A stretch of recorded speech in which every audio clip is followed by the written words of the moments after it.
Um, so there's been a lot of talk since the 1960s in the civil rights movement in the American church about racial reconciliation. And you've seen this. I mean, there's so many books on it. Promise Keepers made it a major value, for those who are watching and may not be familiar with the Promise Keepers movement. But point being, lots of Christian organizations, publishers have embraced racial reconciliation.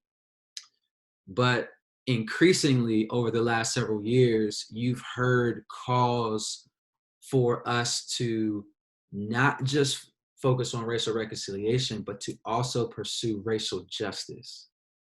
And so, Eric, I was going to ask you, if you don't mind, man, because I know we talked, a lot about this. How would you kind of define the two, or how are the two? What is racial reconciliation versus racial justice? Sure. I do think I want to start off by saying that reconciliation and justice aren't just terms we made up. Those terms are all over the Bible. And since we live in a country and even in a world in which there's been division amongst races, we're putting the modifier racial in front of reconciliation and justice. But to take a stab at it, racial reconciliation is the process through which harmony and healing is achieved between racial groups. Racial justice is the process through which wrongs are being made right between racial groups. So those two definitions are slightly different, but they're intricately related to one another. Because I think we can get that there is no reconciliation without justice. So I think we know this in an individual way. Like, say I live in Arlington, everybody has a bike. Arlington, Virginia, everybody has a bike and a dog here. If a friend of mine ran in my backyard and they took my bike and they took my dog, I don't have a dog, but for purposes, yeah. They took my dog and they came back an hour later and my friend said, hey, listen, man, I'm sorry I took your dog. I know that hurts you. Can we be friends? I think the response would be, that's great and all, you feel that way, but can I have my dog and my bike back, right? Now, I know that analogy gets a little bit murky when we start talking about corporate evils and corporate wrongs, but I just wanted to set the framework there. In essence, there can't be reconciliation without justice. Like, a wrong has to be righted before a relationship is healed. So I think that's the relationship between the two. That's so helpful, man. Healing harmony between, racial groups, but then wrongs being made right between racial groups. And so I think this is part of where we talked about some of the challenges within the church in terms of our preferences and that kind of thing. But we talked previously in this conversation about Ahmaud Arbery, being killed by those two white men, and it's an open case right now, and we're kind of waiting for that to unfold. But that's one event in a string of similar incidences. But then put it in broader historical context, specifically between with African Americans and whites in our country. Just such a history, right, of injustice and slavery and Jim Crow and all that. But it's not just that. I mean, you think about the history of Native Americans in our country and indigenous people. And so there's a lot of history when we talk about injustice, but then there's current injustice in culture. And one of the things that tends to happen is when people in the church bring up racial justice issues. So these are justice issues or injustice, let's say, that uniquely affects a particular or disproportionately, let's say, affects a particular racial group. We're talking during COVID-19 about anti-Asian American kind of sentiment and that kind of thing. Then sometimes people can respond, why do you keep bringing those things up? That's divisive, for you to bring those things up.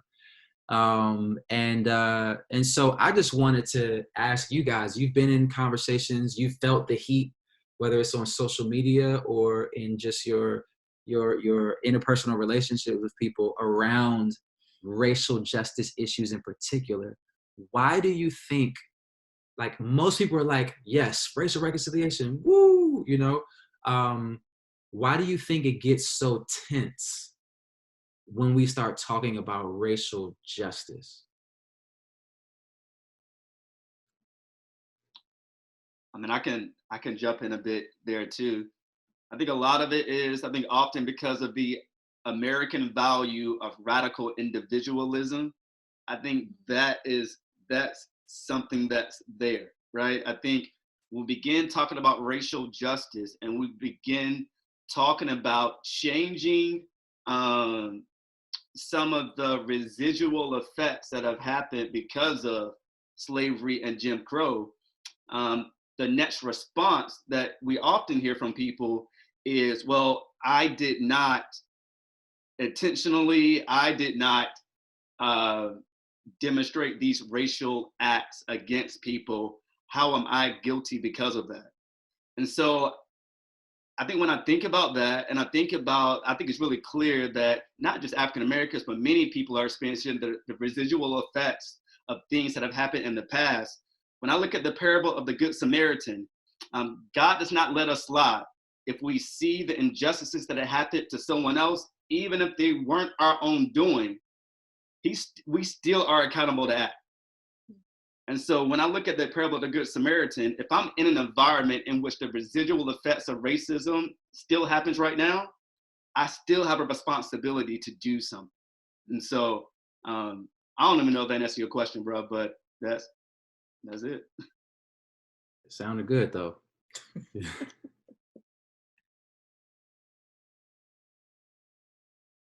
Yeah, I mean, so Eric brings up the good point. One of the reasons it becomes tense is because people say, well, wait, a lot of those things that happened in the past, or not just in the past, continual racism right now, people say, I didn't do that, you know? So that's one of the tensions that comes up is how do I have personal responsibility for something that I did not directly do? So that's one of the tensions. Why else do you feel like racial justice becomes a tense conversation in the church?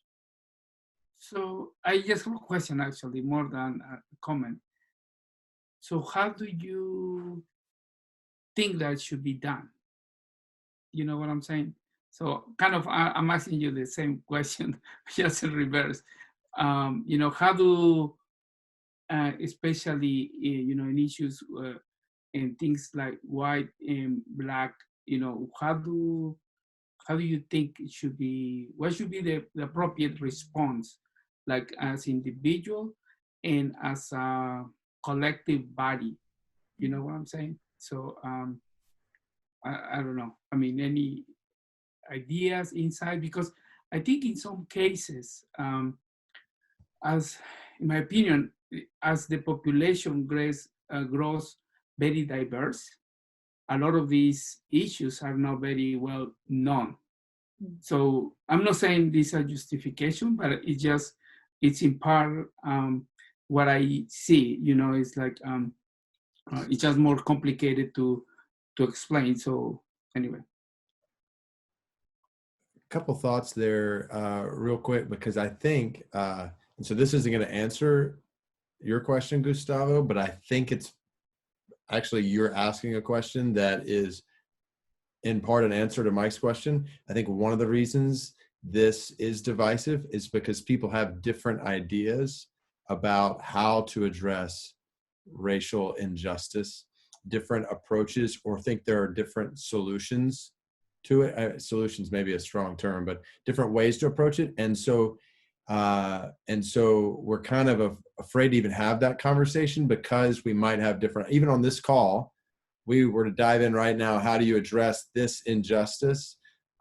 We might have different ideas about what that is. And so we don't even want to go there because, I think our muscles, in a sense, are not very strong in the church on being able to hold tightly to the things that bring us together. And then where scripture is maybe not as clear and we've got to think through how to address this, we don't have muscles that just give freedom to be able to have good conversations about that and even maybe agree to disagree at some different points, but to still respect one another, listen to one another well, not look at that through all kinds of other lenses that the world is putting on it. So it's just this, it makes it really hard to have the conversation. And that's where I want our muscles to grow in that sense as a church, for us to be able to have conversations about a non-essential issues to our faith, but we're still pursuing justice together in these ways. So that's one thing I would mention, even that question. But I do think, even to go back to what Eric and Mike, I think both you guys were saying. So yes, I hear, and I guess maybe a thought, but definitely just like, okay, well, that was in the past. Like, I'm not guilty for that. But also I hear a lot, well, I'm not racist. And so that's just one of the immediate, even when we start having this conversation at church, like, so many people would just immediately think I'm not racist. And so I think that's where I hope part of the fruit of part one of this conversation was to acknowledge in our sinfulness. I think we all we've had these conversations with our kids the last couple of days, like tendencies at the very least toward prejudice and bias. And we have to wrestle through different but then even still, we're kind of missing the point. Is there injustice like you're talking about? We've got to really ask that question with open eyes and be willing to listen to and see things that we haven't heard and seen, many times because we've been standing in our own shoes. Yeah, when it comes to Asian American, I think we've been wrongfully framed as the model minority or honorary white. We don't rock the boat too much, or we work hard, or industrious, or achieve success. But I was just hearing this one seminary professor put how the minority culture is somehow categorized either as a pet or a threat. And when we start kind of questioning the issues of racial justice, especially like calling out injustice in light of COVID-19, then immediately it moves us from a category of a pet to a threat. And so I do want to confess my own silence and complicity in this, but I think, we all need to be part of this conversation about this injustice. Yeah, so I wanted to add that especially during this current situation of COVID-19, the underlying racism that was always there against the Asian Americans is just spiking up to the surface in an even more intense manner. And it discourages and kind of frustrates me because the current climate is definitely targeting Asian American race as a major threat to the dominant culture, and we are wrongfully blamed for and hated upon in response to the fear and anger and anxiety about the unknown with the virus and the current situation. And what discourages me more is that because we are the model minority, we are stereotyped as people who are more socioeconomically successful, and also because we exist outside the black and white racial binary, the hate crimes that are out there in the news, the racial slurs that are done to our group is concerned as petty sometimes and less significant, and oftentimes go unnoticed and not really acknowledged in the news and within our conversations. So just wanted to speak up on behalf of the Asian American communities. Nancy, do you mind if I ask you just, with that one, and I've shared this with you, I think so often, like Esther just shared with the Asian American community, because it's kind of outside of that black-white, historic tension, Asian Americans are sometimes just lost or overlooked in the conversation. I definitely think that's true, for Native Americans in our country. And so you, as a woman who has served our church so well and poured into so many people, and I'm just curious, and I think it'll be beneficial to people watching, how do these things kind of resonate with you in a unique way as a pretty extreme minority, especially in our church as a Native American woman? Yes, I think as I'm hearing everyone speak, I do feel almost like an outsider to the group, even.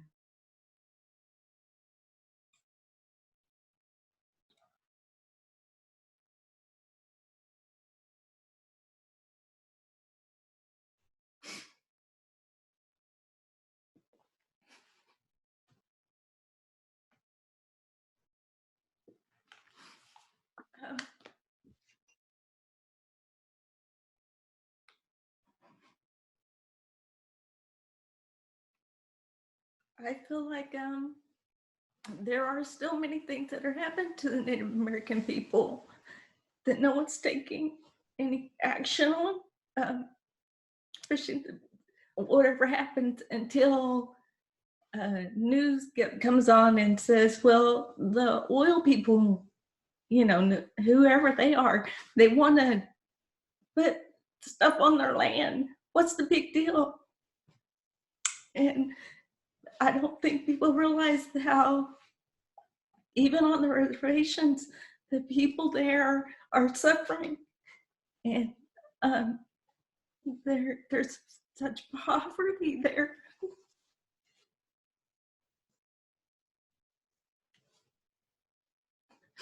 And I heard from them because also I feel like the Lord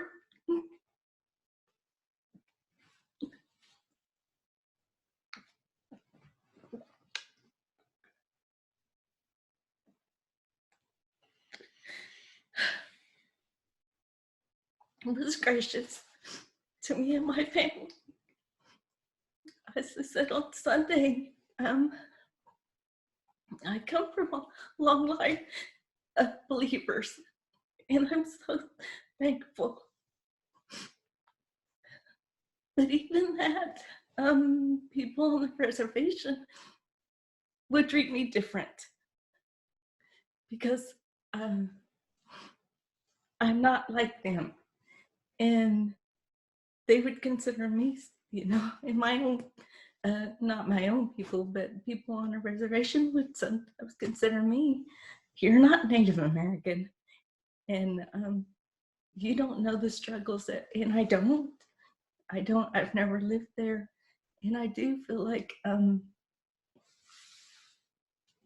that there are people that can just get walked over and pushed to the side, and the government's taking care of you, but they're not. And I was just listening to the Navajo pastor the other day, talking about how COVID is so on the Navajo reservation, and they're struggling to get supplies. But I know they're hurting and they don't have running water. But the pastor, though, was encouraging, and he was saying, we just got to keep praying and trusting in the Lord, because nothing is too small for him.